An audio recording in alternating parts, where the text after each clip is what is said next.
السلام عليكم ورحمة الله وبركاته. إن الحمد لله نحمده ونستعينه ونستغفره ونستهديه ونؤمن به ونتوكل عليه ونعوذ بالله من شرور أنفسنا ومن سيئات أعمالنا. من يهده الله فلا مضل له ومن يضلل فلا هادي له، وأشهد أن لا إله إلا الله وحده لا شريك له، وأشهد أن محمدا عبده ورسوله. يا أيها الذين آمنوا اتقوا الله حق تقاته ولا تموتن إلا وأنتم مسلمون. يا أيها الناس اتقوا ربكم الذي خلقكم من نفس واحدة وخلق منها زوجها وبث منهما رجالا كثيرا ونساء، واتقوا الله الذي تساءلون به والأرحام إن الله كان عليكم رقيبا. يا أيها الذين آمنوا اتقوا الله وقولوا قولا سديدا يصلح لكم أعمالكم ويغفر لكم ذنوبكم، ومن يطع الله ورسوله فقد فاز فوزا عظيما. أما بعد فإن أصدق الحديث كتاب الله، وخير الهدي هدي محمد صلى الله عليه وسلم، وشر الأمور محدثاتها فإن كل محدثة بدعة وكل بدعة ضلالة وكل ضلالة في النار، أو كما قال النبي صلى الله عليه وسلم. Alhamdulillah, tuan-tuan puan-puan yang dirahmati Allah Subhanahu wa taala, kita bersyukur kepada Allah Subhanahu wa taala atas segala nikmat yang Allah Subhanahu wa taala kurniakan kepada kita, nikmat iman, nikmat Islam, nikmat diberikan afiah, nikmat diberikan kesihatan, dan nikmat yang diberikan dapat lagi bersama-sama menghadiri majlis ilmu pada pagi ini. Semoga semua hadirin dalam keadaan sihat dan afiat insya-Allah. Dan pada pagi ini insya-Allah taala, hadirin yang dirahmati Allah, kita akan menyambung pengajian kita berkaitan dengan qawaid Quraniyah, kaedah-kaedah di dalam kaedah-kaedah Al-Quran dalam kehidupan. Dan pada pagi ini hadirin, kita dah tiba siri yang ke-10. Kaedah yang ke-23, tuan-tuan, kaedah yang ke-23. Kaedah yang ke-23 yang dinukilkan daripada ayat Al-Quran surah Al-Baqarah ayat 189. A'udzu billahi minasyaitonir rajim. Yas'alunaka 'anil ahillah. Qul hiya mawaqitu lin-nasi wal hajj. وليس البر بأن تأتوا البيوت من ظهورها ولكن البر من اتقى وأتوا البيوت من أبوابها واتقوا الله لعلكم تفلحون. Mereka bertanya kepadamu, wahai Muhammad sallallahu alaihi wasallam, tentang bulan sabit. Katakanlah itu adalah petunjuk waktu bagi manusia dan juga ibadah haji. Dan bukanlah suatu kebajikan ataupun kebaikan memasuki rumah daripada bahagian atasnya, tetapi kebajikan adalah kebajikan orang yang bertakwa. Masukilah rumah-rumah daripada pintu-pintunya dan bertakwalah kepada Allah agar kamu beruntung. Wa'tul buyuta, tuan-tuan, wa'tul buyuta min abwabiha. Kaedah ni diambil daripada ayat ni. Wa'tul buyuta min abwabiha. Afwan, lebih ni. Baik. Wa'tul buyuta min abwabiha. Kaedah yang ke-23 ni, tuan-tuan, merupakan potongan ayat daripada perkataan wa'tul buyuta min abwabiha. Masukilah rumah-rumah daripada bahagian pintu-pintunya. Baik. Pendahuluan hadirin yang dirahmati Allah. Kaedah Al-Quran ini datang dalam konteks pembahasan berkenaan tentang salah satu kebiasaan orang jahiliyah sebelum datangnya Islam, iaitu apabila mereka melakukan ihram, mereka tidak memasuki rumah daripada pintu mereka. Mereka memasuki rumah mereka daripada bahagian yang lain, sama ada bahagian belakang ataupun di bahagian yang lain, tuan-tuan. Mengapa mereka melakukan perbuatan tersebut? Mereka melakukan perbuatan tersebut dengan tujuan ibadah dan kebaikan. Apabila Islam datang, apabila Rasulullah sallallahu alaihi wasallam diutuskan, maka Allah Subhanahu wa taala turunkan ayat ini sebagai kaedah ataupun sebagai satu bentuk menjawab sangkaan mereka tersebut, bahawasanya Allah Subhanahu wa taala memerintahkan kepada mereka untuk memasuki rumah-rumah daripada bahagian pintu-pintu mereka. Dan itu merupakan di antara bentuk kaedah yang sangat bermanfaat yang dikongsikan oleh Dr. Umar dalam kitab beliau Qawaid Quraniyah. Baik. Hadirin yang dirahmati oleh Allah Subhanahu wa taala. Ada beberapa bentuk aplikasi kaedah ini seperti yang dijelaskan oleh Dr. Umar dalam kitab beliau. Yang pertama, tuan-tuan yang dirahmati Allah, ibadah kepada Allah Ta'ala merupakan jalan yang menyampaikan kita menuju Allah Ta'ala, dan barang siapa yang ingin sampai kepada Allah Ta'ala, maka hendaklah mereka melalui jalan yang telah ditunjukkan oleh Rasulullah SAW. Hadirin, kita kena faham, ibadah ni perintah daripada Allah dan juga ditunjuk ajar oleh Nabi SAW. Maka ibadah ni, tuan-tuan yang dirahmati Allah, ia bersifat tauqifi, ia bersifat kena ada dalil daripada Quran dan sunnah Nabi sallallahu alaihi wasallam, dan ia kena bertepatan dengan syariat. Sebab apa? Ibadah ataupun agama ni, tuan-tuan, milik Allah Subhanahu wa taala. Maka apabila kita menyatakan bahawa kita ingin beribadah kepada Allah, kita ingin menuju Allah Subhanahu wa taala, kita ingin mendapatkan redha Allah Subhanahu wa taala, maka kita kena usahakan untuk mengikuti perintah ataupun beribadah dengan cara ataupun perintah yang Allah perintahkan. Kita kena beribadah kepada Allah mengikut ibadah yang Allah Ta'ala perintahkan, cara yang Allah Ta'ala perintahkan. Dan pastinya Rasulullah SAW itu, tuan-tuan, merupakan contoh teladan kita dalam beribadah. Ibadah ni, tuan-tuan dan rahmati Allah, merupakan perintah Allah Subhanahu wa Ta'ala. Maka kita tak boleh suka-suka nak memikirkan ataupun nak melaksanakan ibadah mengikut akal fikiran kita. Takkan sampai, tuan-tuan. Nak sampai kepada keredaan Allah Subhanahu wa taala, nak mendapat redha Allah Subhanahu wa taala, kita kena beribadah mengikut cara perintah yang Allah Taala, mengikut cara yang Allah perintahkan, mengikut ibadah yang Allah perintahkan, bentuk ibadah yang Allah perintahkan, dan pastinya ia merupakan jalan Rasulullah sallallahu alaihi wasallam. Rasanya aplikasi yang pertama ni, tuan-tuan, semua kita clear insya-Allah. Dan ia juga merupakan salah satu bentuk natijah kita kepada syahadatain ataupun penyaksian kita kepada ucapan syahadah wa asyhadu anna Muhammadar Rasulullah, dan saya bersaksi bahawasanya Muhammad sallallahu alaihi wasallam itu adalah Rasulullah. Hadirin yang dirahmati Allah, apa juga bentuk ibadah kita kena laksanakan mengikut cara Rasulullah sallallahu alaihi wasallam yang merupakan perintah Allah Subhanahu wa taala. Dan itu juga merupakan di antara apa, tuan-tuan? Di antara tanda kita mencintai Allah. Seperti mana kaedah Al-Quran yang kita pernah kongsikan sebelum ni, yang dijelaskan melalui ayat ini juga, tuan-tuan yang dirahmati Allah Ta'ala, bagaimana untuk kita meraih cinta Allah Subhanahu wa taala, kita kena mengikuti Rasulullah sallallahu alaihi wasallam.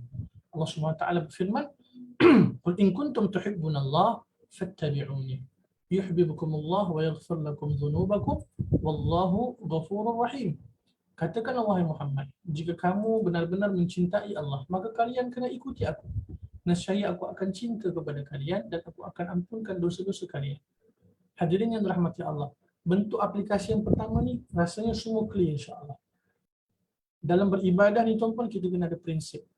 Prinsipnya bagaimana kita kena beribadah sesuai dengan perintah Allah, dan pastinya perintah Allah Ta'ala itu kita beribadah kena mencontohi Nabi SAW.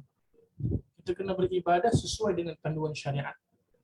Tak boleh beribadah dengan ibadah yang direka-reka, ibadah yang difikirkan baik, sedangkan syariat ataupun sunnah Nabi SAW tidak mengajarkan demikian.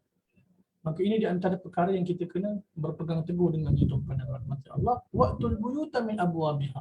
Dikaitkan dengan kaedah yang ke-23 ni, tuan-tuan, yang pertama pada pagi ini, dan masukilah rumah-rumah itu daripada pintu-pintunya. Seolah-olah, tuan-tuan yang dirahmati Allah, kalau kita nak meraih redha Allah Subhanahu wa taala, kita kena beribadah sesuai dengan apa yang Allah Taala suka, apa yang Allah perintahkan. Okay?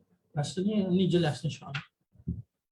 Kemudian disebutkan perkataan oleh Imam Ibnul Qayyim rahimahullahu taala. Kata Imam Ibnul Qayyim, maka sampainya kita kepada Allah Ta'ala dan keredaannya tidak mungkin dapat tercapai tanpanya. Dan mencari petunjuk daripada selainnya adalah kesesatan yang sebenarnya. Bagaimana mungkin kita boleh sampai kepada Allah tanpa menempuh jalan yang telah ditetapkan oleh Allah Subhanahu Wa Ta'ala, bahawa jalan itu akan menyampaikan kita kepadanya dan menunjukkan orang yang berjalan di atas jalan kepada Allah Subhanahu Wa Ta'ala. Allah Subhanahu Wa Ta'ala telah mengutus Rasulnya Sallallahu Alaihi Wasallam untuk menyeru kepada jalan itu.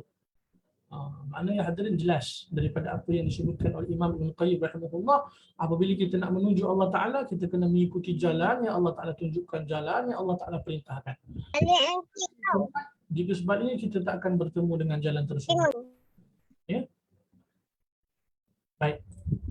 Aplikasi yang kedua, tuan-tuan, menutup pintu untuk melakukan tipu daya terhadap hukum-hukum syariat. Ini merupakan di antara prinsip yang sangat bermanfaat. Maknanya agama ni, ibadah ni, hukum ahkam syariat ni, tuan-tuan yang dirahmati Allah, ia merupakan hak mutlak Allah Subhanahu Wa Taala. Maka kita sebagai manusia, sebagai hamba, lagilah tak boleh nak suka-suka, tak boleh nak ikut kehendak kita, ikut akal kita, ikut kita rasa benda tu baik sebagai contoh. Tak. Apa kaedah yang disebutkan juga di dalam Al-Quran, lau kana khairan la sabaquna ilaih. Jikalah sesuatu perkara itu dikira sebagai satu bentuk kebaikan, tuan-tuan dan rahmati Allah, nescaya para sahabat Nabi itu akan mendahului untuk melakukan kebaikan tersebut. Maknanya salah satu bentuk aplikasi kaedah ini juga adalah menutup pintu untuk melakukan tipu daya, tuan-tuan. Maknanya tipu daya sangat sukar dilakukan berkaitan hukum ahkam syariat. Tak boleh, tuan-tuan, tak boleh suka-suka kita nak ubah ataupun kita nak melakukan sesuatu yang baru ataupun kita nak mereka-reka sesuatu yang Allah Subhanahu Wa Taala telah tetapkan. Kan, sebab perkara itu akan jelas merupakan satu bentuk pendustaan ataupun satu bentuk pengubahan mengikut akal peribadi. Tak boleh, ya. Maka itu di antara perkara yang kita kena ambil perhatian. Bentuk yang kedua. Bentuk yang ketiga, dalam masalah berkaitan menuntut ilmu, sama ada ilmu agama ataupun yang lain, dan juga perkara berkaitan rezeki. Setiap orang yang menempuh suatu jalan dan beramal dengan suatu amal, mereka mendatanginya dengan jalan dan pintu yang dapat menghantarnya ke arah tujuan mereka, insya-Allah mereka akan berjaya. Hadirin yang dirahmati Allah, diberikan bentuk aplikasi yang ketiga ini oleh Dr. Umar. Diberikan contoh, tuan-tuan. Sebagai contoh, kita nak menuntut ilmu agama ataupun apa juga bentuk ilmu yang lain, dan juga perkara berkaitan dengan rezeki, tuan-tuan. Apabila kita berusaha untuk mengikut jalan yang telah ditunjukkan, panduan yang telah diberikan, kaedah yang telah ditetapkan, insya-Allah Ta'ala, tuan-tuan, apa jua yang kita nak usahakan, insya-Allah Ta'ala, Allah Subhanahu Wa Ta'ala pasti akan mudahkan, insya-Allah kita akan berjaya. Tetapi sebaliknya, apabila kita tidak mengikuti jalannya, kita tidak mengikuti petunjuknya, kita tak mengikuti panduan yang diberikan oleh agama ini khasnya, hadirin yang dirahmati Allah, ataupun apa juga bidang yang lain, semua ada peraturan dia, tuan-tuan, semua ada jalan dia, semua ada kaedah dia, semua ada peringkat dia, tuan-tuan.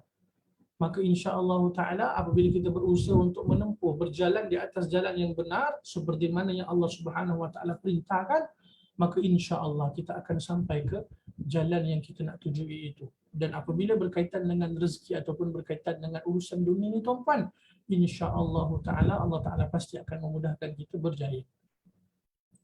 Kemudian bentuk aplikasi kaedah yang keempat, tuan-tuan, iaitu bentuk perkataan kepada manusia apabila berkomunikasi. Dikaitkan dengan kaedah ini adalah kita kena menyampaikan perkataan ataupun tak kala kita berkomunikasi dengan manusia, kita kena usahakan untuk berkata-kata ataupun mengucapkan perkataan sesuai dengan orang yang kita ucapkan perkataan tersebut. Ada satu asar mungkin, tuan-tuan, ini disebutkan mungkin perkataan sahabat Nabi SAW. Hadirin yang dirahmati Allah Ta'ala.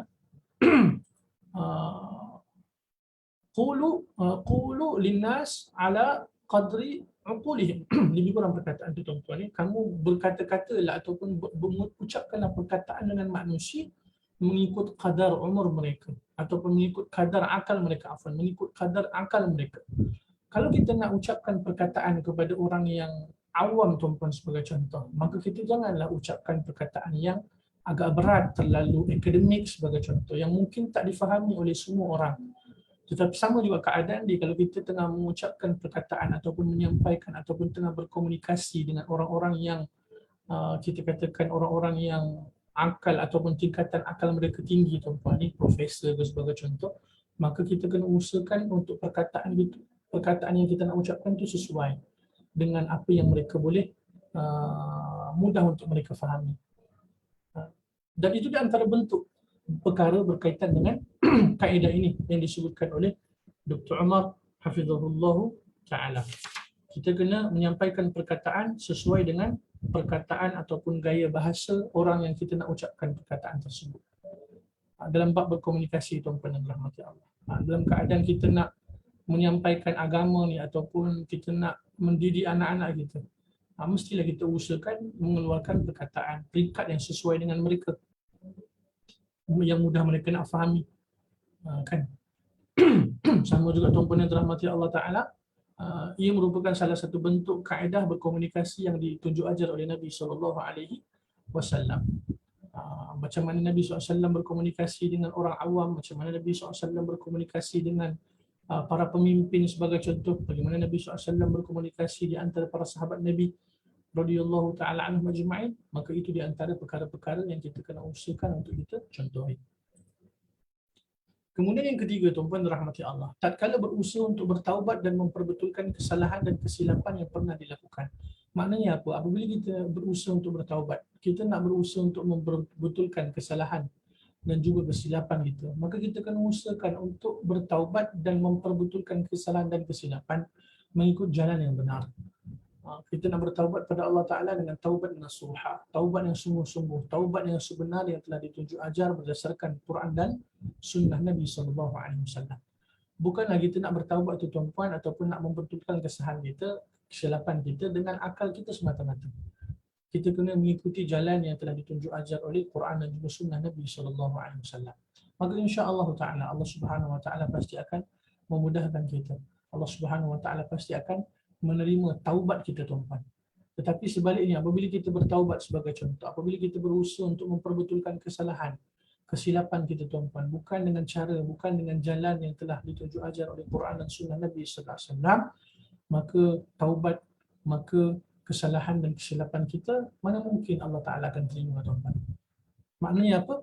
Betapa pentingnya kita untuk terus mempelajari ilmu asy'ari ini, tuan-tuan, untuk kita mengetahui jalan yang benar, untuk kita mengetahui bagaimana cara, kaedah, jalan yang telah ditunjukkan oleh Quran dan juga sunnah Nabi SAW. Wa'tul buyuta min abwabiha, dan masuklah ke rumah-rumah itu daripada pintu-pintunya. Seolah-olah bagaimana, tuan-tuan, kalau kita tak masuk daripada pintu-pintunya, kita tak berusaha untuk mengikuti jalan yang sebenar, maka kita tak akan bertemu dengan apa yang kita nak cari selama dalam kehidupan kita ataupun apa yang kita nak cari, ya. Baik, kesimpulannya, tuan-tuan rahmati Allah, untuk kaedah yang ke-23 ini, yang pertama sekali adalah syariat adalah milik Allah Subhanahu Wa Ta'ala. Seperti yang kita sebutkan sebentar tadi, tuan-tuan. Maka kita tak boleh nak buat suka-suka, tuan-tuan. Maka kita tak boleh nak kata perkara ni kan okey je, apa masalahnya kan? Ni tak ada masalah kot. Okey, rasanya baik benda ni, contoh kan. Tak boleh, tuan-tuan. Dalam bab berkaitan dengan syariat, dalam bab berkaitan dengan ibadah, ia adalah hak mutlak milik Allah Subhanahu Wa Ta'ala. Al-Hakim huwa Allah, yang berhak untuk memutuskan hukuman dalam perkara berkaitan ibadah, berkaitan dengan syariat ini, tuan-tuan, adalah Allah Subhanahu Wa Ta'ala. Maka kita kena berusaha untuk mengikuti apa yang Allah Subhanahu Wa Ta'ala perintahkan kepada kita. Baik. Kemudian yang kedua, ikutilah jalan beribadah yang dikehendaki dan yang diradainya. Hadirin yang dirahmati Allah, ini di antara perkara yang sangat penting. Dan ia juga merupakan di antara syarat-syarat diterimanya ibadah di sisi Allah Subhanahu Wa Ta'ala. Hadirin yang dirahmati Allah, dalam suratul Mulk, Allah Subhanahu Wa Ta'ala berfirman, ayat yang kedua, alladzi khalaqal mauta wal hayata liyabluwakum ayyukum ahsanu amala wa huwal azizul ghafur. Allah Subhanahu Wa Ta'ala menciptakan kematian dan juga kehidupan untuk menguji di antara kalian siapakah yang lebih baik amalnya. Dan Allah Subhanahu Wa Ta'ala Maha berkuasa, Maha perkasa dan juga Maha pengampun. Tuan-tuan dirahmati Allah, tatkala menafsirkan perkataan berkaitan ahsan wa amala, sebaik-baik amal, Al-Hafidh bin Kathir rahimahullahu ta'ala menukilkan perkataan Fudhal bin Iyad rahimahullah. Apakah yang dimaksudkan dengan amal yang terbaik, tuan-tuan? Amal terbaik itu adalah amal yang sesuai dengan petunjuk Nabi SAW dan juga amal yang ikhlas. Maknanya apa? Dalam kita beribadah, kita kena ada dua syarat untuk diterimanya amal kita. Yang pertama sekali kena ikhlas. Yang kedua tuan-tuan, kena ittiba', mengikuti sunnah Nabi SAW, kena mengikuti syariat. Sebab ibadah dan syariat ni, tuan-tuan, Allah berikan perintahnya. Allah Ta'ala tunjukkan caranya melalui Nabi SAW. Maka apabila kita beribadah, bukan selain daripada jalan yang ditunjuk ajar oleh agama, bukan daripada jalan yang telah ditunjuk ajar oleh Nabi sallallahu alaihi wasallam, maka ibadah kita akan tertolak. Kemudian yang ketiga, berbicaralah dengan manusia mengikut kadar pemikiran mereka. Hadirin, ini pun di antara perkara yang sangat penting untuk kita aplikasikan dalam keadaan kita berkomunikasi dengan manusia yang lain. Kita kena berbicara ataupun berkomunikasi dengan kadar pemikiran orang yang kita nak sampaikan. Kita punya komunikasi tadilah, ucapan kita tadi. InsyaAllah ta'ala, apabila kita mempraktikkan kaedah ini tuan-puan, maka insyaAllah ta'ala komunikasi kita merupakan komunikasi yang berkesan dan mudah insyaAllah. Kemudian yang keempat, tuan-puan yang dirahmati Allah, kepentingan untuk kita mentadabburi Al-Quranul Karim. Ini antara perkara yang sangat penting dan inilah yang kita usahakan untuk terus mempelajari Al-Quranul Karim, mentadabburinya, menghayatinya. Kita usaha untuk mempraktikkan dalam kehidupan kita. Jika tidak, tuan-puan yang dirahmati Allah, maka Al-Quranul Karim itu sekadar satu bentuk bacaan semata-mata. Maka Al-Quranul Karim akan menjadi satu bentuk ritual, satu bentuk apabila satu majlis tuan-puan dibacakan Al-Quran. Tetapi apa pun tak faham. Tanpa kita menafikan pahala ganjaran di sisi Allah Ta'ala, insya-Allah kita akan dapat. Tetapi yang lebih utama untuk kita usahakan apa maksud Allah Ta'ala turunkan Al-Quran ini adalah untuk kita berusaha untuk memahaminya, mengamalkannya di dalam kehidupan kita hadirin. Sebab itulah kita usaha insya-Allah. Setiap hari kita usahakan untuk mentadabburi Al-Quranul Karim. Kita berusaha untuk melazimi kelas-kelas tadabbur Al-Quran, ya, yang dianjurkan oleh Akademi Tadabbur Malaysia. Hadirin, dan juga apa jugalah bentuk medium-medium yang lain. Yang paling penting adalah usaha kita ke arah untuk memahami Al-Quranul Karim. Dan apabila kita memahami Al-Quran, tuan-tuan, yakinlah bahawa Allah Subhanahu Wa Taala pasti senantiasa akan bersama dengan kita. Allah Subhanahu Wa Taala senantiasa akan memberikan kita panduan dan petunjuk dalam kita menjalani kehidupan kita, insya-Allah Taala. Wallahu Taala a'lamu bis-shawab. Itu kaedah yang ke-23 tuan-tuan. Tuan-tuan jelas ke untuk kaedah yang ke-23 ni? Ada sebarang persoalan tak nak tanya? Jika ada persoalan, jelas tak? Boleh faham tak apa yang saya sampaikan? Suara saya clear ke tuan-tuan? Boleh respon? Suara saya jelas ke? Alhamdulillah, clear. Terima kasih. Boleh faham tuan-puan untuk kaedah yang ke-23 ni ada persoalan tak? Ada persoalan tak? Jelas, alhamdulillah. Barakallahu fiik. Faham. Terima kasih atas soalan tuan-puan. Jazakumullah khair. Terima kasih. Baik. Jika jelas, jika tak ada apa-apa persoalan, kita teruskan kepada kaedah kita yang ke-24. Kaedah kita yang ke-24. Allah Subhanahu wa taala berfirman, ataupun mungkin ada persoalan ke? Ustaz off.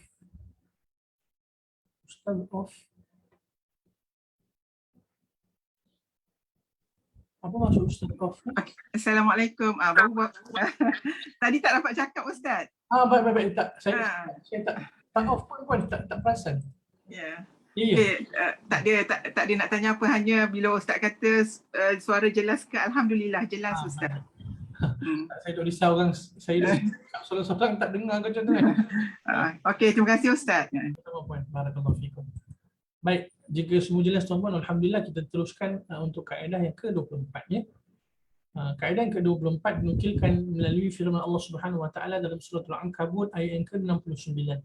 A'udzu billahi minasyaitonir rajim. Walladzina jahadu fina lanahdiyannahum subulana wa innallaha lama'al muhsinin. Dan orang-orang yang berjihad dan orang-orang yang bermujahadah untuk mencari keredaan kami, kami akan tunjukkan kepada mereka jalan-jalan kami. Dan sesungguhnya Allah Subhanahu wa taala beserta orang-orang yang melakukan kebaikan. Tuan-tuan rahmati Allah, kaedah yang ke-24 ini diambil daripada potongan ayat walladzina jahadu fina lanahdiyannahum subulana.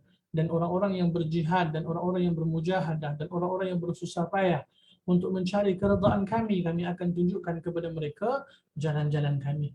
Ya, baik. Kemudian hadirin yang dirahmati Allah Ta'ala, pendahuluannya kaedah ini terdapat dalam akhir suratul Ankabut. Suratul Ankabut dimulakan dengan firman Allah Ta'ala, A'udzu billahi minasyaitonir rajim. Bismillahirrahmanirrahim. Alif lam mim.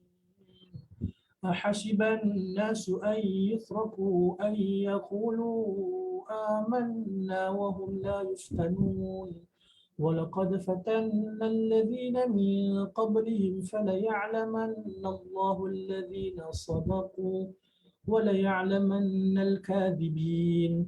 Alif Lam Mim. Apakah manusia mengira bahawa mereka akan dibiarkan hanya dengan mengatakan kami telah beriman dan mereka tidak diuji? Dan sesungguhnya kami telah menguji orang-orang sebelum mereka, maka Allah Ta'ala pasti mengetahui orang-orang yang benar dan pasti mengetahui orang-orang yang dusta.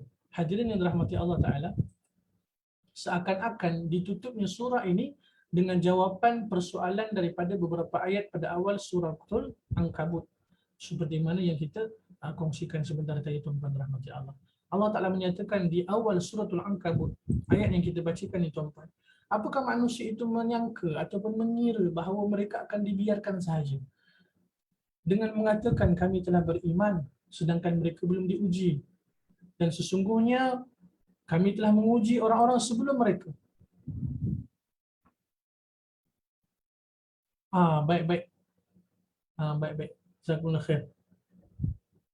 Ustaz Kakanda, barakallahu fikum.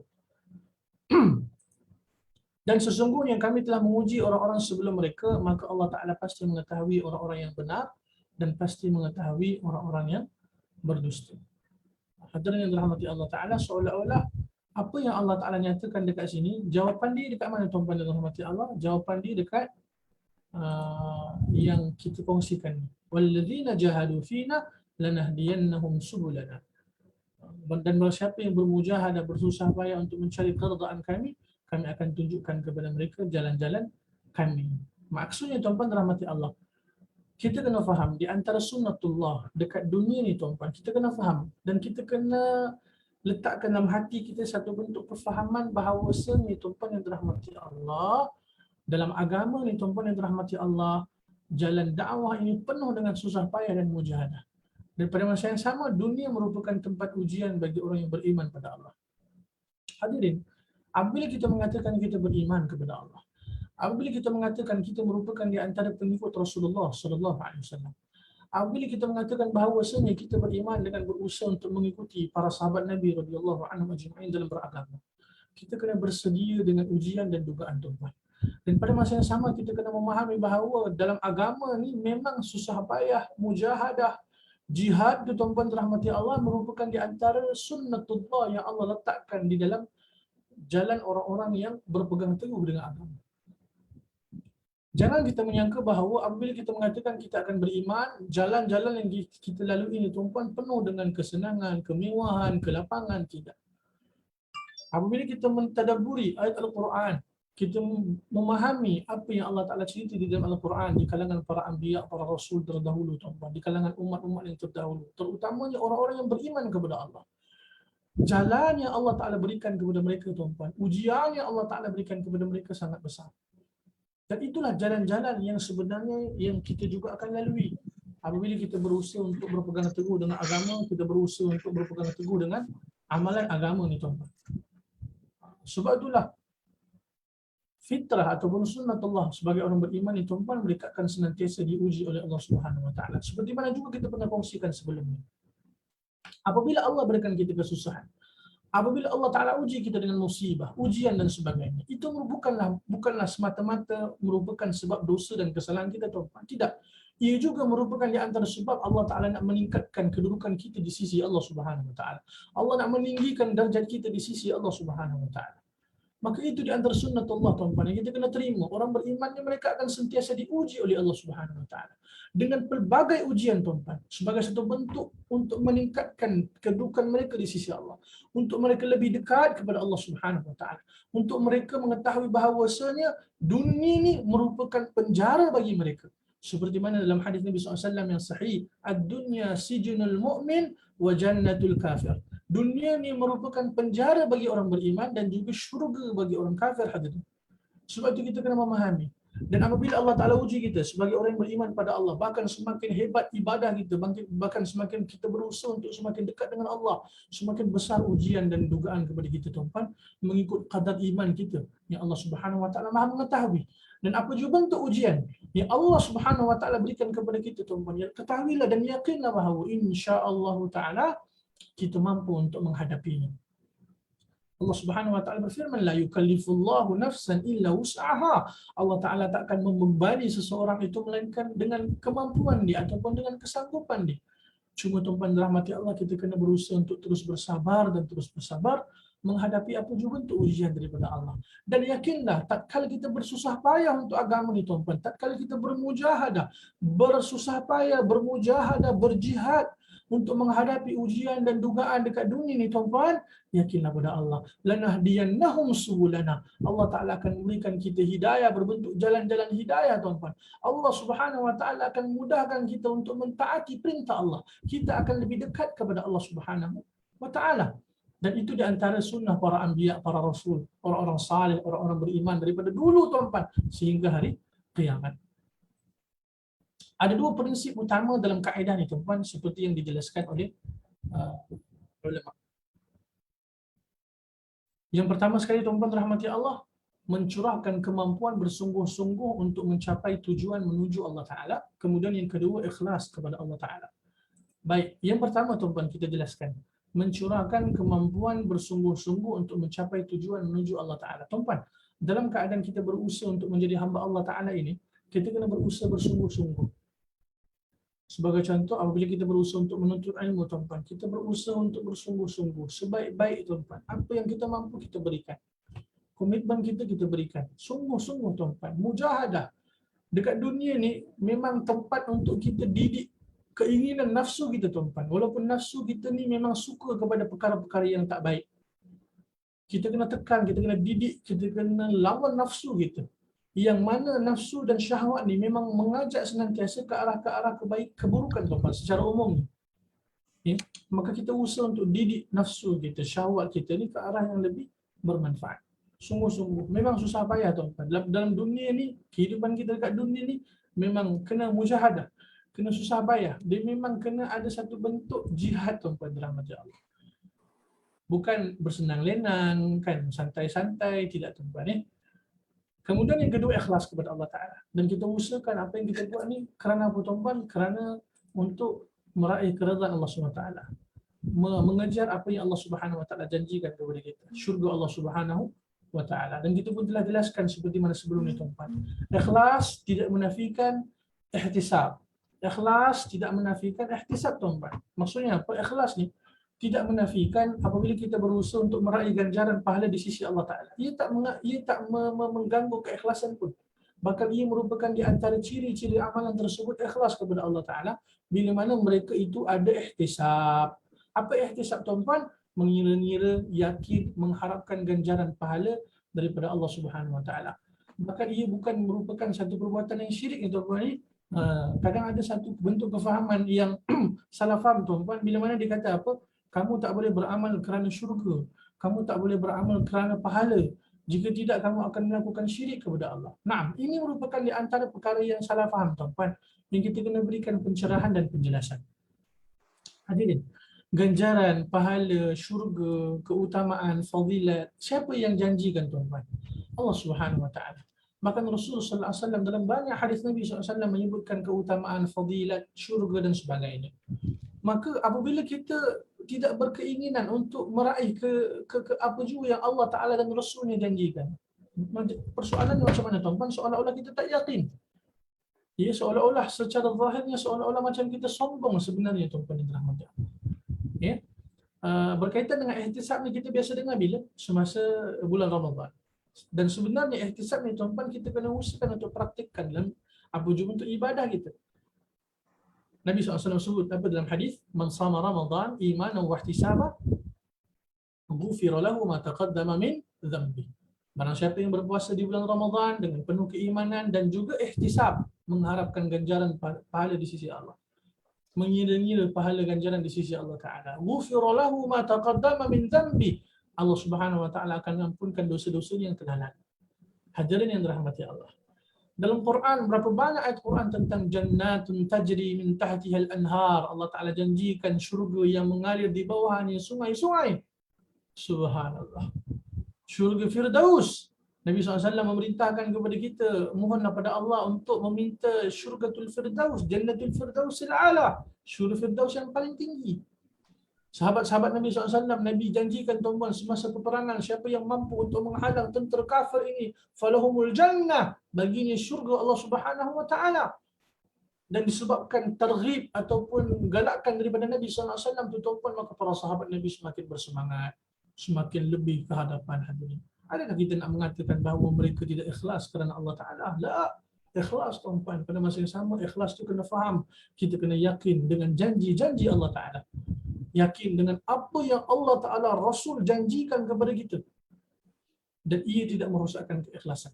Ya, ini di antara perkara yang kita kena clear, kita kena fahami betul-betul supaya kita tak salah faham.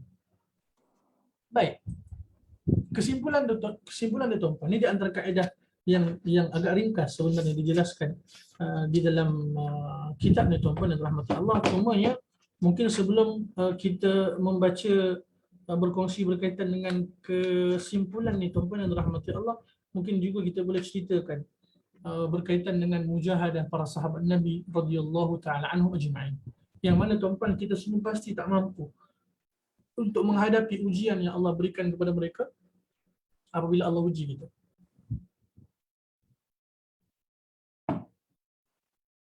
Hadirin, apabila kita membaca kisah sahabat Nabi sallallahu alaihi wasallam, terutamanya di awal dakwah Islam,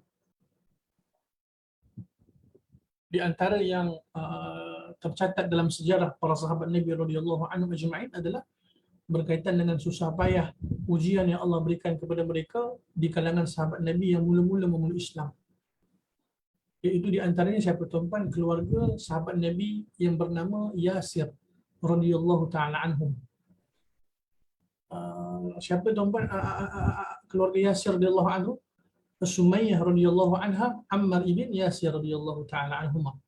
Kemudian kita pun ketahui bersama dengan sahabat-sahabat yang dhaif, yang lemah, yang diseksa oleh kaum musyrikin Mekah di awal dakwah Islam tuan-tuan, Bilal bin Rabah, Khabbab ibn Arat radhiyallahu taala anhum ajma'in. Hadirin, betapa besar ujian, betapa mujahadah yang mereka jalani tuan-tuan dan rahmati Allah Ta'ala, yang mana kita tak akan mampu untuk menghadapi seperti mana mereka. Sebab tu mereka Allah lantik, Allah bangunkan ataupun Allah bangkitkan bersama dengan Nabi. Allah pilih mereka bersama, Allah pilih mereka di antara sahabat Nabi sallallahu alaihi wasallam. Hadirin, tuan-tuan bayangkan susah payah yang mereka lalui. Kalau kita baca biografi sahabat-sahabat ni tuan-tuan, macam mana mereka dibaringkan ataupun dijemur di tengah padang pasir yang sangat panas. Tuan-tuan, padang pasir ni panas tuan-tuan. Sedangkan bukan dekat kawasan padang pasir pun kita tak tahan panas ni.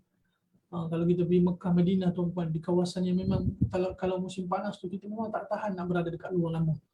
Tuan-tuan bayangkan memang di padang pasir semata-mata. Padang pasir tuan-tuan dijemur, dibaringkan dekat situ.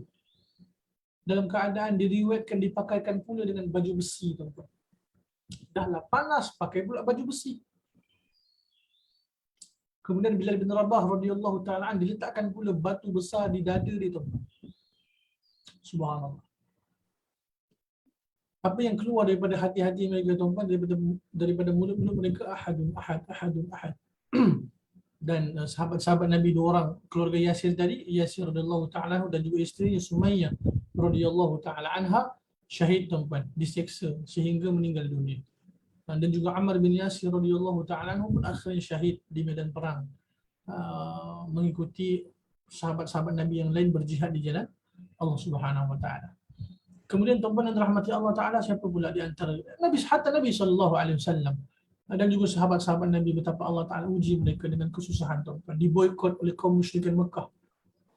Ya, kalau kita baca kisah para anbiya terdahulu, para rasul, Nabi Ayyub alaihissalam tuan-tuan, Allah Ta'ala uji dengan ujian yang sangat hebat, yang sangat besar, sehingga diriwayatkan selama beberapa tahun tuan-tuan diuji dengan penyakit dekat bahagian kulit Nabi alaihissalam, Nabi Ayyub, sehingga daripada luka-luka di bahagian tubuh badan Nabi Ayyub alaihissalam tuan-tuan keluar ulat. Dan diriwayatkan tatkala ada yang meminta untuk mohon doa pada Allah Ta'ala agar disembuhkan penyakit Nabi Ayyub alaihissalam, apa kata Nabi Ayyub alaihissalam tuan-tuan? Mengapa aku perlu berdoa untuk disegerakan kesembuhan sedangkan berapa lama Allah Ta'ala berikan nikmat kepada saya? Ya Allah, ini hebat tuan-tuan ni. Kemudian siapa tuan-tuan? Nabi Yaqub alaihissalam, Nabi Yusuf alaihissalam, Allah Ta'ala uji mereka tuan-tuan. Dengan macam-macam ujian. Nabi Yaqub alaihissalam, Allah Ta'ala uji dengan kehilangan anak yang disayanginya, Nabi Yusuf. Puluhan tahun tuan-tuan yang dirahmati Allah sehingga matanya buta. Nabi Yusuf alaihissalam daripada awal tuan-tuan dibuang, dicampakkan ke dalam perigi oleh adik-beradik dia sendiri. Kemudian dijual dengan harga yang sangat murah tuan-tuan yang dirahmati Allah. Diuji pula masuk penjara. Lama pula tu. Semua ujian, semua mujahadah yang tuan-tuan yang dirahmati Allah, Allah Ta'ala berikan jalan. Inilah merupakan jalan para anbiya, para rasul. Yang mana di akhirnya tuan-tuan yang dirahmati Allah Ta'ala, Allah Ta'ala janjikan kemudahan, kelapangan, bantuan Allah Subhanahu wa Ta'ala. Okay? Maka kita kena memahami bahawasanya jalan orang yang beriman ni tuan-tuan bukan jalan yang penuh dengan kesenangan, kelapangan, santai-santai, tidak tuan-tuan. Ia jalan penuh dengan kesukaran. Ia jalan penuh dengan pengorbanan. Ia jalan penuh dengan mujahadah, susah payah tuan-tuan yang dirahmati Allah. Hatta agama ni tuan-tuan yang dirahmati Allah, kita nak ada rasa kasih dengan agama ni bagaimana? Kita kena melakukan pengorbanan untuk agama ni tuan-tuan. Seperti mana siapa? Keluarga kita. Bagaimana kita kasih dengan keluarga kita tuan-tuan? Anak isteri kita, suami kita. Kita kasih sebab apa? Kita banyak korban untuk mereka. Kita banyak mujahadah, susah payah untuk mereka tuan-tuan ni. Sebab itu Allah Ta'ala campakkan rasa sayang kita pada mereka. Sehingga anak-anak kita sebagai contoh tuan-tuan. Apa juga yang penting anak-anak kita ada contohkan. Mak ayah mereka sanggup korban apa saja untuk anak-anak mereka. Mereka tak dapat pun tak apa, yang penting anak-anak mereka. Bahkan jika diberikan pilihan kepada seorang ibu tuan-tuan dan rahmati Allah, untuk mereka teruskan kehidupan atau anak mereka teruskan kehidupan, maka mereka untuk memilih nyawa mereka dicabut oleh Allah Subhanahu Wa Taala. Dengan apa? Dengan satu tujuan, tak apa, yang penting anak dia hidup. Dia meninggal dunia tak punya hebat pengorbanan kita tuan-tuan. Allah Ta'ala campakkan kasih sayang. Sama juga dengan agama ni tuan-tuan. Kalau kita tak ada sesuatu yang kita usahakan untuk korban untuk agama ni, agak-agak tuan-tuan kita ada rasa sayang tak untuk agama. Agak-agak kita ada rasa sayang tak untuk agama. Sebab tu dalam kehidupan kita tuan-tuan, kita kena ada sesuatu yang kita nak berikan, korbankan untuk agama Allah Subhanahu Wa Taala. Insya-Allah Ta'ala tuan-tuan, Allah Ta'ala akan memberikan kepada kita rasa sayang, kasih kepada agama. Seperti mana yang Allah berikan kepada Rasul Sallallahu Alaihi Wasallam dan juga para sahabat Nabi radhiyallahu anhum ajma'in. Pengorbanan Nabi dan para sahabat tuan-tuan. Asbab pengorbanan Nabi dan para sahabat Nabi, alhamdulillah Allah Ta'ala berikan kita hidayah ketika ini. Kita dapat rasa kenikmatan bila mentaati perintah Allah Subhanahu Wa Ta'ala. Sebab apa tuan-tuan? Sebab dakwah, pengorbanan, mujahadah, susah payah mereka telah lalui. Sebab tu tuan-tuan rahmati Allah, kita sama-sama kena buat pengorbanan dekat dunia ini. Untuk agama Allah Subhanahu Wa Ta'ala. Nabi Ibrahim AS tuan-tuan yang dirahmati Allah. Penuh dengan pengorbanan tuan-tuan. Keluarga Nabi Ibrahim AS cerita penuh dengan pengorbanan, penuh dengan mujahadah, penuh dengan susah payah. Nabi Ibrahim AS tinggalkan isteri anak kesayangan dia tuan-tuan dirahmati Allah. Yang merupakan perintah Allah. Bukan lama tuan-tuan. Lama, dalam tempoh yang lama. Setelah Allah Ta'ala campak kasih sayang kepada anak Nabi Ibrahim AS, Nabi Ismail AS, Allah Ta'ala perintahkan pula untuk disembelih. Subhanallah. Penuh dengan pengorbanan, penuh dengan mujahadah, penuh dengan susah payah hadirin. Dan akhirnya tuan-tuan rahmati Allah, di sebalik pengorbanan, mujahadah, susah payah ni, lanahdiyannahum subulana. Allah Ta'ala akan memberikan hidayah kepada kami berupa jalan-jalan hidayah tuan-tuan ni. Baik. Kesimpulannya hadirin, dunia merupakan tempat ujian bagi orang yang beriman. Kita kena faham sampai bila kita akan diuji, sampai kita bertemu dengan Allah. Dan kita juga kena faham ujian ni datang bukan dalam bentuk kesusahan saja. Apa juga bentuk kesusahan, kelapangan, kemewahan, kesusahan, kesempitan dan sebagainya. Semua bentuk ni tuan-tuan yang dirahmati Allah merupakan bentuk ujian daripada Allah. Allah berfirman, "Wa nabluwakum bisyarri wal khair fitnah wa ilaina turja'un." Dan kami akan menguji kalian dengan kebaikan dan juga keburukan, dan kepada kami kalian akan dikembalikan. Apa juga bentuk ujian tuan-tuan. Dan mudah-mudahan Allah Ta'ala memudahkan kita menghadapi apa juga bentuk ujian. Dan ujian ni tuan-tuan yang dirahmati Allah sebenarnya merupakan di antara bentuk kasih sayang Allah Subhanahu Wa Ta'ala kepada kita. Dan fitrah kita sebagai manusia, bila kita diuji tuan-tuan, ketika itu kita akan semakin tunduk kepada Allah. Bila poket kita tuan-tuan sebagai contoh, ni di antara yang selalu, yang saya pun selalu disebutkan contoh yang diberikan oleh asatidzah saya tuan-tuan ni. Bila poket kita kosong tuan-tuan ni, Allahu Akbar kan. Kadang kita sebut, ya Allah, ya Allah, murahkan rezeki tuan-tuan ni. Sebagai contoh. Tapi bila dompet kita penuh dengan fulus, penuh dengan harta apa tuan-tuan, agak-agak tuan-tuan, tanpa kita menafikan ada juga di kalangan orang beriman sentiasa ingat Allah dalam keadaan senang maupun susah. Cumanya ujian berbentuk kesenangan, kemewahan, duit yang banyak, harta yang banyak ni tuan-tuan, memang jarang-jarang yang lepas ujian ni kan. Semoga Allah Ta'ala memberikan kita kemudahan melalui ujian-ujian yang Allah Ta'ala berikan kepada kita. Ikutilah jalan-jalan orang-orang saleh terdahulu, dan pastinya tuan-tuan, jalan-jalan orang-orang yang saleh ni penuh dengan mujahadah, penuh dengan ragam dan pelbagai apa juga bentuk ujian tuan-tuan. Macam-macam ujian, dan itulah jalan orang-orang yang saleh. Jalan para rasul, jalan orang-orang yang beriman, jalan para mujahidin, jalan para syuhada. Penuh dengan liku-liku tuan-tuan, penuh dengan susah payah. Dan kita kena memahami keadaan itu. Bila kita semakin dekat dengan Allah, bila kita semakin mendekatkan diri kepada Allah, lagi besar ujian kita tuan-tuan. Hatta Rasulullah SAW, kekasih Allah, yang Allah Ta'ala uji dengan ujian yang Allah Ta'ala tak berikan kepada manusia lain tuan-tuan kan. Yang terakhir, hidayah bersama dengan orang-orang yang bermujahadah dan ikhlas. Hadirin yang dirahmati Allah Ta'ala, apabila kita bermujahadah, bersusah payah untuk agama Allah dalam kehidupan kita ikhlas, ya, insya-Allah Allah Ta'ala akan kekalkan hidayah untuk kita. Dan ini di antara doa yang kita kena senantiasa mohon pada Allah Ta'ala tuan-tuan ni. Apa di antara doa yang Nabi SAW mohon pada Allah? Allahumma inni as'alukal huda wattuqa wal afafa wal ghina. Ya Allah, berikanlah kepada hamba hidayah. Berikanlah kepada hamba rasa ketakwaan kepadamu ya Allah. Berikanlah kepada hamba rasa kecukupan. Berikanlah hamba kekayaan jiwa kan. Allahumma inni as'alukal huda wattuqa wal afafa wal ghina. Kemudian tuan-tuan rahmati Allah, dalam Al-Quran pun mengajarkan kita doa, Rabbana la tuzigh qulubana ba'da idh hadaitana. Wahai Rabb kami, jangan engkau palingkan hati-hati kami setelah engkau berikan hidayah kepada kami. Bahkan diriwayatkan tuan-tuan rahmati Allah, di antara doa baginda Rasul sallallahu alaihi wasallam yang Nabi SAW baca, seingat saya tuan-tuan, ada riwayat menyatakan bahawa Nabi baca semasa sujud juga di antaranya. Ya muqallibal qulub, thabbit qalbi ala dinik, ya musarrifal qulub, sarrif qalbi ala dinik. Wahai Rabb yang membolak-balikkan hati, tetapkan, teguhkan hati hamba di atas ketaatan kepadamu. Sebab kita pun tak tahu tuan-tuan kan, hati ni berbolak-balik. Semua Allah Ta'ala tetapkan hidayah buat diri kita.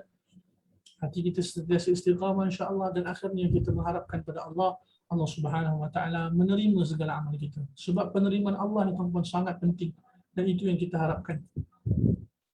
Wallahu ta'ala alamu bis-shawab. Naam, ada persoalan yang ditanyakan. Ustaz, apa pendapat Ustaz ada orang yang tidak pernah dapat ujian yang besar dalam kehidupannya? Adakah ini tanda yang tidak baik dalam dirinya? Nah, wallahu a'lam bissawab. Tuan, kita nak kata tanda tak baik tu pun secara umumnya tak bolehlah, tak boleh secara mutlak tuan-tuan ni. Secara mutlak tak boleh. Cuma secara umumnya kena tengoklah macam mana keadaan dia. Contoh, ujian ni tuan-tuan semua orang akan diuji. Cuma besar tak besar tu mengikut qadar peribadi tersebut. Bukanlah kita kata kalau memang di antara bentuk orang tersebut, di antara yang Allah Ta'ala biarkan tuan-tuan bila Allah Ta'ala tak uji. Cuma kita tak boleh sebut secara mutlak bila keadaan itu berlaku. Yang paling penting adalah peribadi tersebut macam mana tuan-tuan. Peribadi tersebut macam mana. Dan kita pun tak boleh nak menilai keadaan manusia tuan-tuan menurut zahir mereka. Sebab apa kita tak tahu. Kadang kita nampak secara umumnya manusia ni hamba Allah Ta'ala, ataupun mungkin ada di antara kenalan kita ke keluarga kita tuan-tuan ni, yang Allah Ta'ala nampak zahirnya macam tak ada apa-apa masalah kan. Macam okey je kehidupan, macam semua jalan hidup tu macam biasa, senang je tuan-tuan. Kita tak tahu. Sebaliknya kita tak tahu tuan-tuan rahmati Allah. Mungkin kita nampak zahirnya nampak macam okey je kan. Nampak fulan ni macam okey je kan. Fulan ni nampak senang je hidup dia daripada kecil, dewasa kan, besar. Kemudian macam nampak muda, macam tak ada ujian lah. Wallahu a'lam bissawab. Zahirnya mungkin kita nampak keadaan demikian tuan-tuan. Hakikatnya kita tak tahu di sebalik apa yang dialami oleh manusia ni. Hadirin, Allah Ta'ala uji hamba-hambanya mengikut keadaan mereka, mengikut keadaan kadar iman mereka, ketakwaan mereka kepada Allah. Yang paling penting tuan-tuan, fitrah sunnatullah untuk orang beriman ni mereka akan diuji. Orang beriman ni tuan-tuan, mereka memang akan diuji. Ya. Cuma macam kita katakan, kalau kita kata kalau dia tak diuji tu maknanya dia tak baik, bukan secara mutlak tuan-tuan. pasti ujian tu ada. Cuma mungkin kita tak tahu ujian dalam bentuk apa. Sebab diriwayatkan bahawasanya, diriwayatkan tuan-tuan rahmati Allah, bila mana tak ada ujian ni tuan-tuan, maka umumnya akan lupa pada Allah. Maka senang je hidup, maka akan tak ada mujahadah, tak ada susah payah tuan-tuan, maka itu di antara satu bentuk jalan, bukanlah jalan orang-orang yang beriman, bukan jalan-jalan para rasul, jalan para anbiya. Cuma itulah yang kita katakan tadi, bukanlah secara mutlak itu merupakan bukan tanda tidak baik tuan-tuan. Sebab kita ni hukum secara zahir kan, kita pun memandang ataupun membaca keadaan tersebut secara zahir kan. Mungkin kita nampak zahir okey, nampak macam semua okey je kan, tapi realitinya tak tahu. Mungkin dia ada ujian dalam bentuk yang lain tuan-tuan, yang mana ujian tersebut kita tak tahu. Okay? Wallahu ta'ala alam bissawab. Tapi yang paling penting adalah macam mana untuk kita senantiasa muhasabah diri kita, kita usaha untuk membaiki diri kita, keluarga kita, dan membawa ke semua mereka sama-sama menuju jalan syurga Allah Subhanahu Wa Taala. Dan ini di antara tuan-tuan yang kita nak usahakan bersama-sama kan. Sebab kehidupan kita dekat dunia ni kehidupan yang singkat. Kita nak bawa keluarga kita ke mana? Kan? Kita nak bawa orang-orang yang kita kasih ke mana tuan-tuan? Adakah untuk dunia yang sementara yang kita semua pasti akan tinggalkan bila sampai masanya, ataupun kita nak bawa kepada kehidupan yang penuh dengan kenikmatan selama-lamanya di dalam syurga Allah Ta'ala. Dan ketahuilah tuan-tuan yang dirahmati Allah, Nabi SAW sendiri pun menyebutkan bahawa jalan menuju syurga ni tuan-tuan penuh dengan mujahadah, penuh dengan sesuatu perkara yang kita tak suka. Sebaliknya wal'iyadzubillah, jalan menuju neraka Allah Ta'ala tuan-tuan umumnya perkara-perkara yang syahwat kita suka, perkara-perkara yang memang kita suka buat. Wal'iyadzubillah. Ya. Wallahu ta'ala a'lamu bissawab. Ada persoalan? Ustaz. Ya, silakan. Ustaz kejap ujian kan maksudnya anak, pasangan, kesenangan hidup semua ni ujian. Jadi macam mana kita nak tahu kita lepas tak ujian tu? Adakah dengan, kalau contoh dengan ada anak, kita lagi semakin dekat dengan Allah, itu kita dah lepas tak benda tu? Maksudnya lepas tak dengan ujian tu? Okay. Di antara firman Allah Subhanahu Wa Taala berkaitan dengan apa yang puan tanyakan tu, berkaitan dengan innama amwalukum wa auladukum fitnah kan. Sesungguhnya harta benda kalian dan juga zuriat kalian adalah ujian bagi kalian. Baik. Macam mana untuk kita lepas ujian-ujian ni tuan-tuan ni? Macam mana untuk kita mengetahui kita lepas ujian-ujian ni? Baik.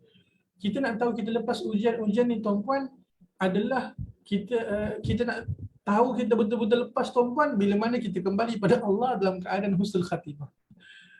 Kan? Maknanya bila kita kembali pada Allah dalam keadaan yang baik, insya-Allah itu di antara satu bentuk tanda kita lepas ujian. Selagi mana kita tak bertemu dengan Allah Ta'ala tuan-tuan, kita senantiasa akan berada di dalam ujian Allah. Cuma semasa kita hidup ni contoh, macam mana untuk kita tahu kita ni senantiasa dipermudahkan oleh Allah menghadapi ujian ni tuan-tuan? Kita kena melihat kadar amalan kita, pada masa yang sama kadar muamalah kita berkaitan dengan hablum minallah dan juga hablum minan nas. Hadirin.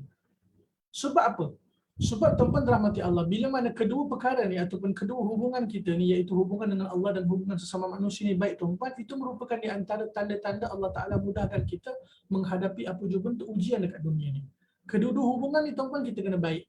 Hubungan dengan Allah tuan-tuan berbentuk ibadah kita kepada Allah, kita punya amalan, ya.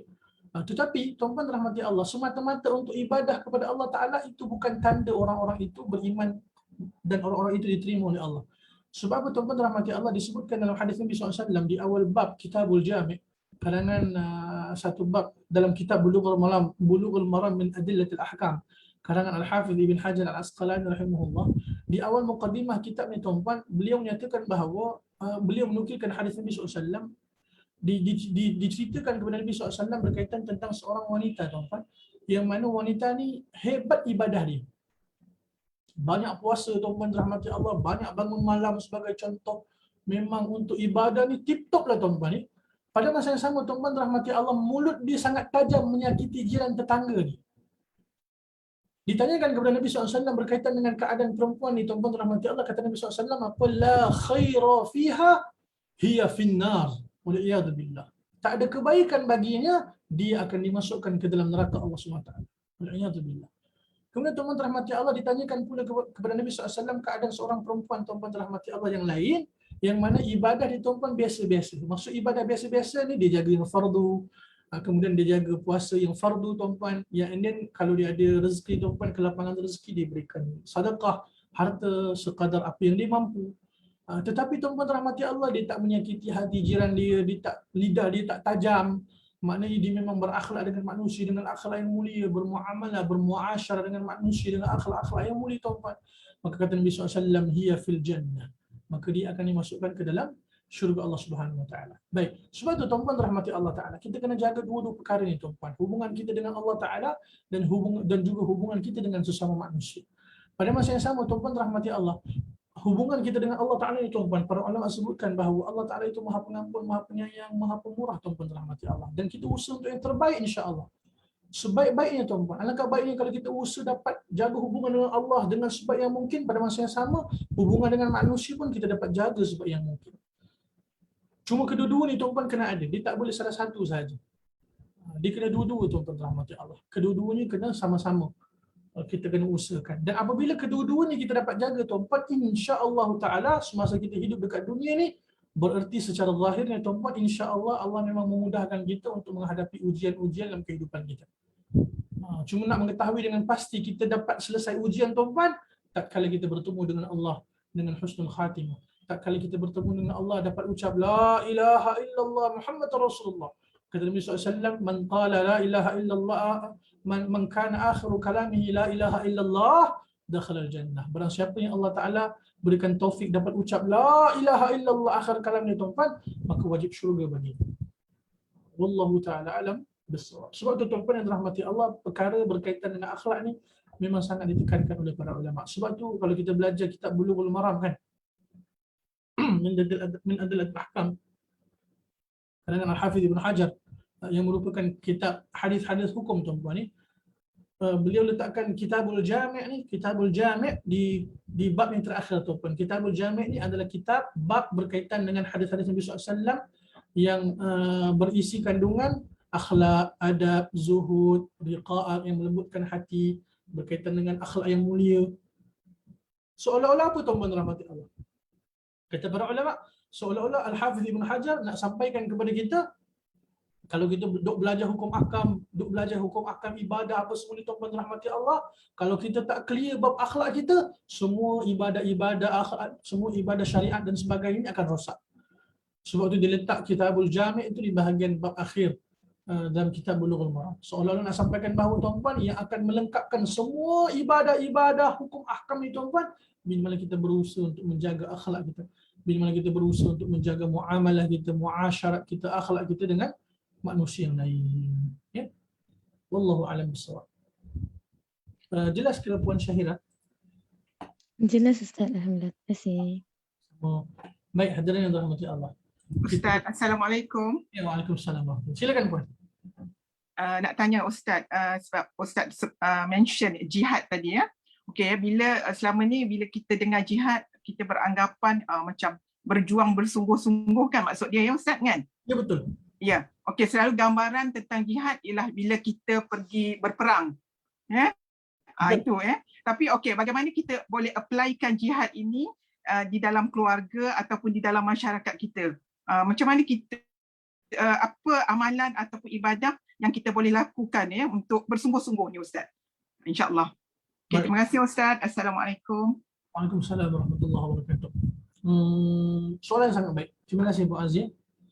Hadirin yang dirahmati Allah, macam mana kita nak praktikkan jihad susah payah dalam kehidupan kita seharian? Tuan-tuan dirahmati Allah Ta'ala, secara umumnya apabila kita berusaha untuk mentaati perintah Allah, kita berusaha untuk menjauhi larangan Allah Ta'ala dalam diri keluarga kita, dalam kehidupan kita seharian, itu di antara bentuk jihad tuan-tuan dirahmati Allah. Adapun sebagai bentuk tambahan-tambahan yang lain tuan-tuan rahmati Allah Ta'ala, kita kena usahakan untuk praktikkan suasana dakwah dalam diri dan keluarga kita dan juga kehidupan masyarakat. Maknanya suasana dakwah ni tuan-tuan macam mana apa? Macam mana tuan-tuan kita nak ajak manusia kepada Allah. Kita nak ajak manusia untuk sama-sama mentauhidkan Allah Subhanahu Wa Ta'ala. Kita kena sama-sama mengajak manusia untuk menyembah hanya kepada Allah.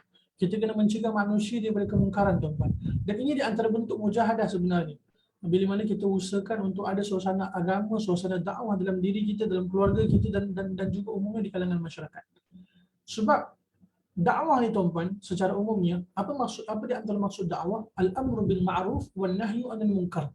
Mengajak manusia kepada kebaikan, mencegah manusia daripada kemungkaran. Ini adalah di antara bentuk ta'rif dakwah tuan-tuan. Dakwah. Dan dakwah ni tuan-tuan yang dirahmati Allah, sunnah para anbiya, para rasul, para mursalin, bahkan sunnah Nabi dan para sahabat, dalam dakwah ni tuan-tuan penuh dengan mujahadah, susah payah. Penuh dengan pengorbanan tuan-tuan yang dirahmati Allah. Sebab tu kita katakan, nak praktikkan susah payah, jihad ni tuan-tuan memang automatik bila kita berusaha untuk mempraktikkan agama ni sesuai dengan petunjuk Nabi SAW, sebenarnya kita memang telah bentuk keadaan berjihad sebenarnya. Dalam bentuk jihad ni lah susah payah ni. Kan? Sebab tu mungkin untuk diri kita tuan-tuan kita boleh jaga kan, kita boleh usahakan, tapi pada masa yang sama kita juga kena bermujahadah, bersusah payah untuk kita ajak sama-sama.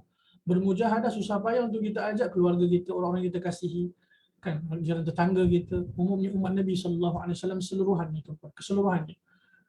Itu di antara bentuk lah.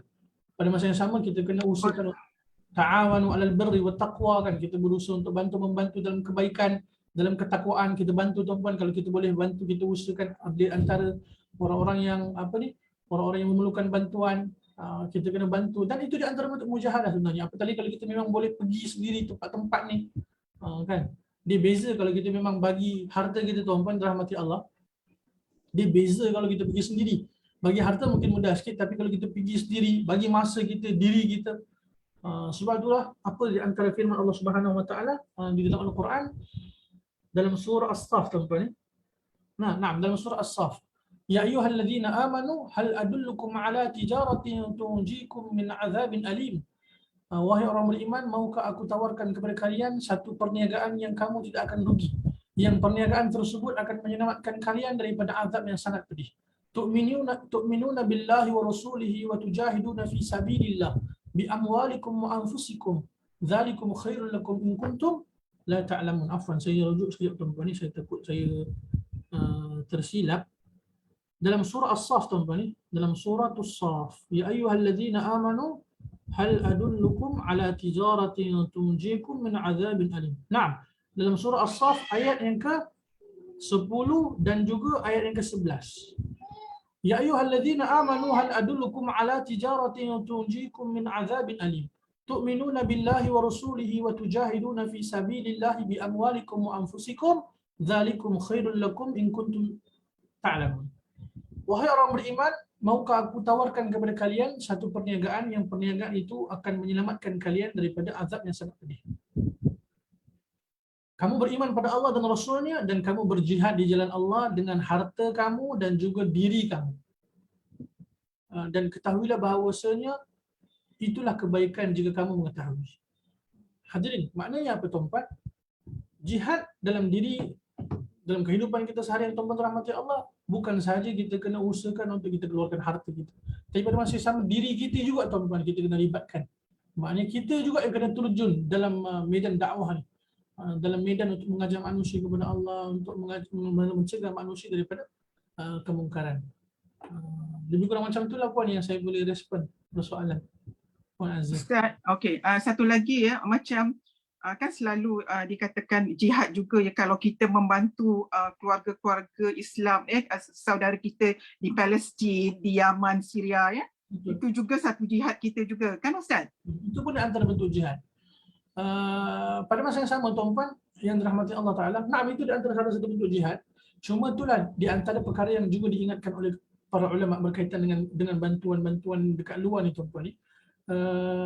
Jika boleh kita sebut dari segi keutamaan tuan-tuan. Bantuan sesama kaum muslimin itu penting sangat tuan-tuan dirahmati Allah. Cuma pada masa yang sama kadang dari segi prioriti tuan-tuan dirahmati Allah, jangan kita lupa saudara-saudara Islam yang lebih dekat daripada kita. Maknanya yang lebih dekat dengan kita. Kalau kita boleh bantu yang luar pun kita bantu tuan-tuan, yang dalam pun kita bantu. Tapi kalau dari segi prioriti tuan-tuan dirahmati Allah, yang luar dekat dalam, yang mana kita akan utamakan yang dekat dalam. Tapi kita usahakan kalau mampu untuk yang dua-dua, dua-dua. Dan itu juga di antara bentuk jihad sebenarnya. Bentuk susah payah juga. Allahu a'lam. Terima kasih Ustaz. Sama Puan Azia. Baik. Kaedah yang ke-25 tuan-tuan, kaedah yang ketiga yang terakhir pada pagi ini kita sambung yang dinukilkan melalui firman Allah SWT dalam surah Al-Isra ayat yang ke-59. Allah SWT berfirman, A'udzubillahi minasyaitonirrajim. وَمَا مَنَعَنَا أَن نُرْسِلَ بِالْآيَاتِ إِلَّا أَن كَذَّبَ بِهَا الْأَوَّلُونَ وَآتَيْنَا ثَمُودَ النَّاقَةَ مُبْصِرَةً فَظَلَمُوا بِهَا وَمَا نُرْسِلُ بِالْآيَاتِ إِلَّا تَخْوِيفًا. Dalam surah Al-Isra ayat 59 tuan-tuan. Dalam surah Al-Isra ayat 59. Suratul Isra ayat 59 tuan-tuan.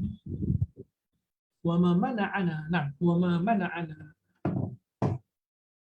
Kaedah yang ke-25 ni tuan-tuan merupakan potongan ayat daripada wa ma nursilu bil ayati illa takhwifa, dan kami tidak mengirimkan tanda-tanda itu melainkan untuk menakut-nakuti.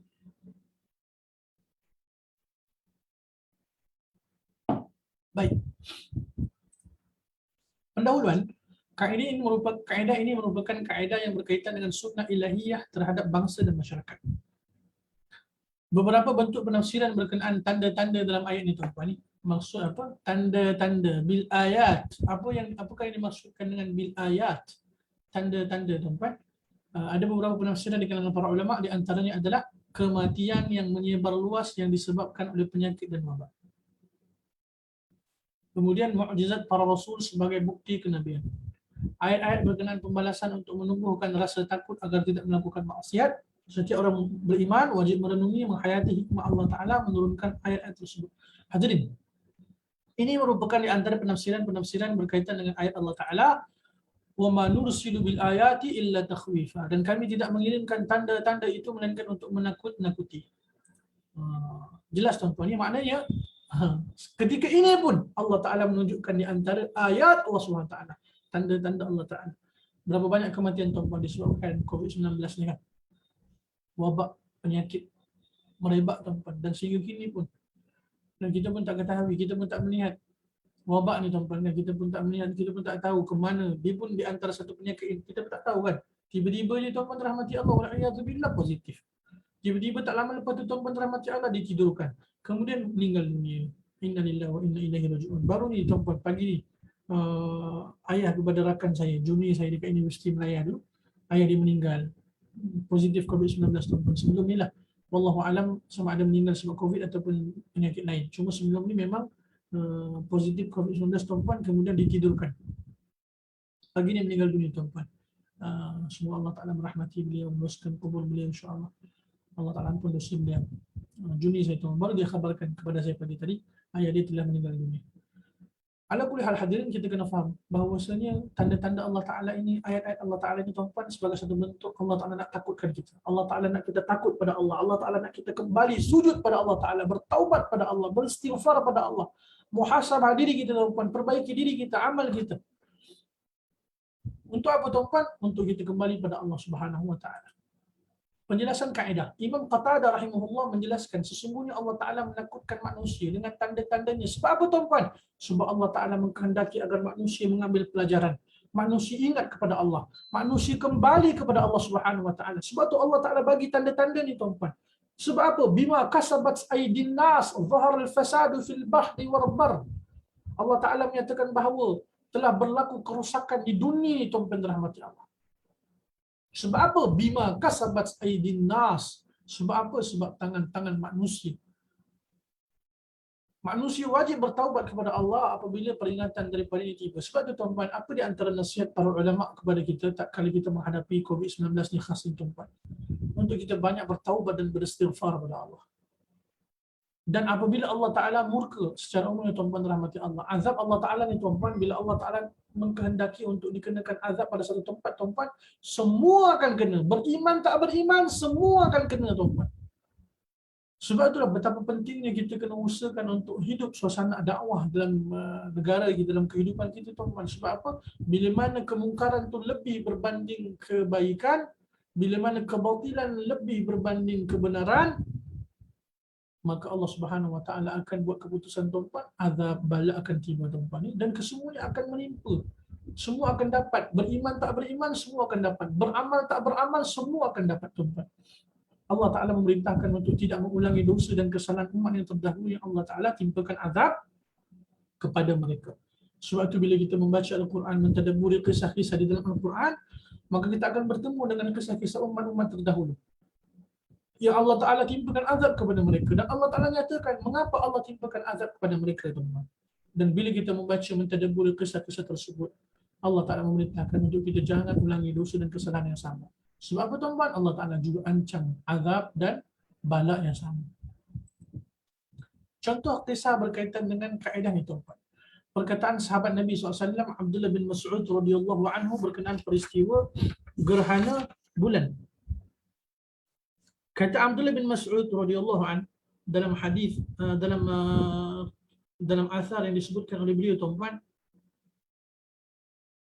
kata Ibnu Mas'ud ketika beliau mendengar adanya gerhana, sama ada bulan ataupun matahari, tuan-tuan, secara umumnya, kata beliau, dahulu kami, yakni para sahabat Nabi Muhammad SAW, mengkategorikan tanda-tanda ayat-ayat ini sebagai keberkahan, sedangkan kalian mengkategorikannya untuk menimbulkan ketakutan. Maka kata Abdullah bin Mas'ud radhiyallahu taala anhu, kami mengkategorikan sebagai keberkahan kerana apa? Kerana kami takut terhadap hal itu sehingga iman dan amal kami bertambah besar. Maka hal itu merupakan keberkatan bagi kami. Sedangkan kalian mengkategorikannya sebagai usaha Allah untuk menakut-nakutkan manusia, dan kalian tidak melakukan amal apapun yang menjadi keberkahan bagi kalian. Dan apa yang dikatakan oleh Abdullah bin Mas'ud ini, tuan-tuan rahmati Allah, tidaklah bertentangan dengan kaedah ini. Secara umumnya, tuan-tuan, apa yang Allah Ta'ala nyatakan demikian. Cuma apa juga yang dikatakan oleh sahabat Nabi ini pun tidak bertentangan, tuan-tuan. Maknanya, para sahabat Nabi secara umumnya menganggap bila mana adanya tanda-tanda kehebatan dan kebesaran Allah, tuan-tuan, ia merupakan satu bentuk keberkahan buat mereka.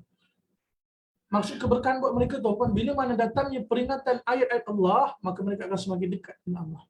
Kita pula bagaimana, tuan-tuan, kalau kita hanya sekadar takut, pada masa yang sama kita tak kembali bertaubat pada Allah, beristighfar, memperbaiki amal kita, tuan-tuan, maka itu di antara bentuk azab buat kita sebenarnya.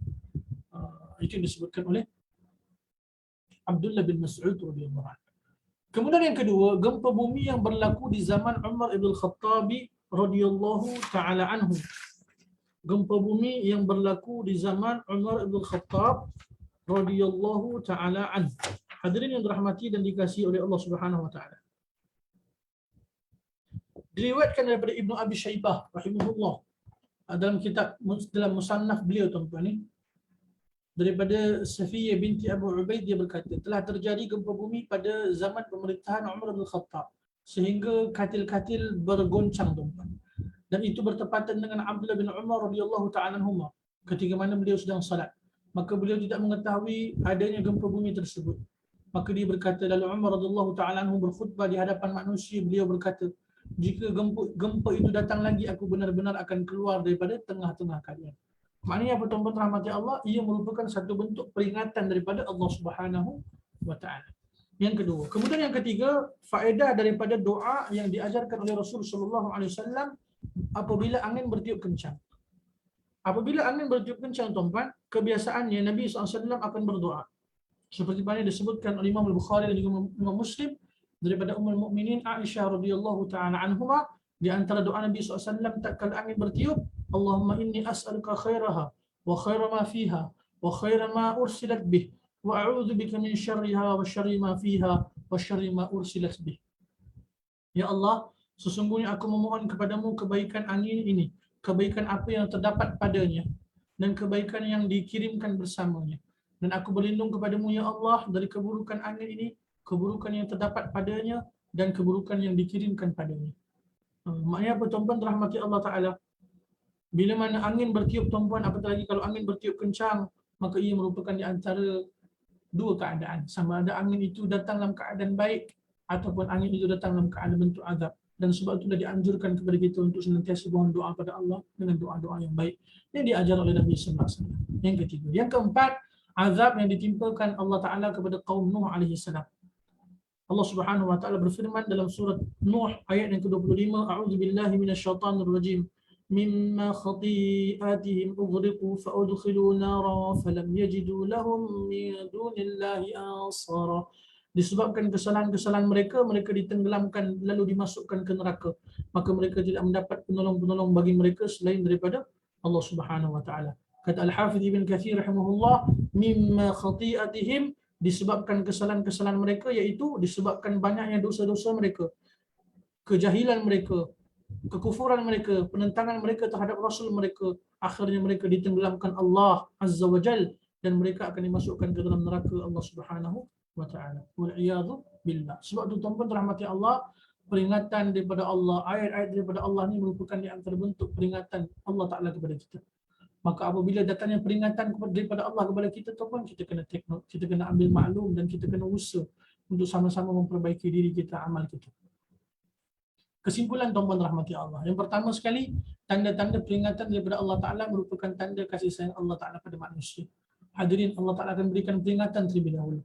Sebelum Allah Ta'ala mendatangkan azab, wal'iyadu billah, Allah Ta'ala akan datangkan peringatan, tanda-tanda terlebih dahulu. Ketika itu kita kena sama-sama muhasabah. Kita sama-sama kena memperbaiki diri kita, beristighfar, bertaubat kepada Allah dengan taubatan nasuha. Kita usahakan untuk hidupkan suasana dakwah, tuan-tuan rahmati Allah. Al-amru bil ma'ruf wan nahyu 'anil munkar. Mudah-mudahan asbab usaha kita, tuan-tuan, Allah Ta'ala rahmati pelihara kita semua, insya-Allah. Kemudian yang kedua, perintah untuk sentiasa taubat dan istighfar kepada Allah. Yang ketiga, ambil pengajaran daripada kisah-kisah umat terdahulu dalam Quran dan juga Sunnah. Dan yang keempat, keutamaan mentadabburi Al-Quran dan memahami isi kandungannya. Sebab itu hadirin, sangat seronok apabila kita mentadabburi, membaca Al-Quran, kisah-kisah dalam Al-Quran, maka kita akan dapat banyak pengajaran tuan-tuan. Maka kita akan dapat banyak hidayah petunjuk dalam kehidupan kita. Wallahu ta'ala a'lamu bis-shawab. Ada persoalan nak tanya?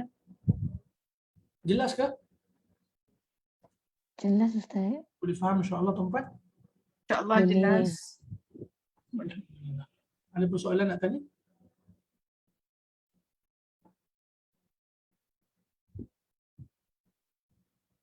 Clear kot insya-Allah ya tuan-tuan. Semoga bermanfaat. Mudah-mudahan 3 kaedah yang kita kongsikan pada pagi ini bermanfaat, terutama untuk diri saya, terutama tuan-tuan. Mohon doa tuan-tuan semoga saya, keluarga saya dapat amal insya-Allah. Dan semoga tuan-tuan puan-puan juga beroleh ilmu yang bermanfaat. Aku qouli hadza wa astaghfirullahal azim li wa lakum. Kita tutup pertemuan kita dengan bacaan tasbih kafarah. Subhanakallahumma wa bihamdika asyhadu an la ilaha illa anta astaghfiruka wa atubu ilaik. Wa sallallahu ala khairi nabiyyina Muhammad wa ala alihi wa sahbihi ajma'in.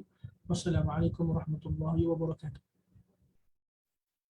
Jazakallah Ustaz. Assalamualaikum. Assalamualaikum. Assalamualaikum warahmatullahi wabarakatuh. Terima kasih. Ustaz, barakallahu fiik. Syukran Ustaz, syukran. Assalamualaikum. Assalamualaikum.